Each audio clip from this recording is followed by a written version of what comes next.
Les océans représentent 97% de l'eau sur Terre. La planète Terre, elle, est recouverte à 75% d'eau.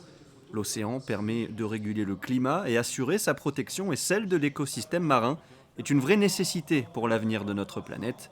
L'Institut océanographique de Paris consacrait sa dernière conférence avant la pause estivale à cette thématique mercredi dernier, déchets en mer, mythes et réalités, avec comme problématique l'accumulation des déchets plastiques en mer.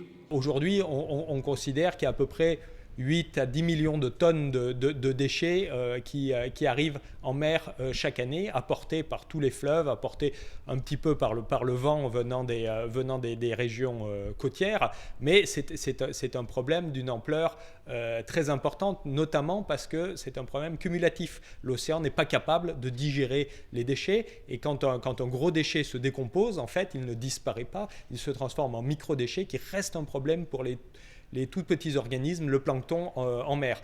Cette accumulation de déchets a provoqué l'apparition dans les océans de 5 gyres, véritables continents de plastique flottant, des zones où différents courants marins convergent les uns vers les autres, créant d'énormes tourbillons permanents, ce qui provoque l'accumulation des déchets. Initiées par Patrick Dexon et Gilles Broise, les expéditions 7e continent ont pour but de se rendre en mer au plus près de ces gyres. On essaye de les comprendre et de les analyser. Donc là, on collabore avec Mercator, par exemple, qui est une entité Ifremer, sur le sujet. On travaille avec le CNES également. Donc on essaye de voir depuis l'espace si on arrive à localiser et à analyser la densité de tout cela. Et puis également, on va regarder l'impact que cela a sur la biodiversité.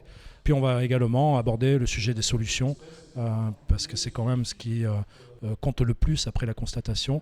270 000 tonnes de plastique flottent à la surface. Si on ne fait rien, 155 millions de tonnes seront dans les océans en 2025. Cette problématique touche tout le monde. Le G7 a d'ailleurs évoqué ce problème lors de son sommet il y a une semaine.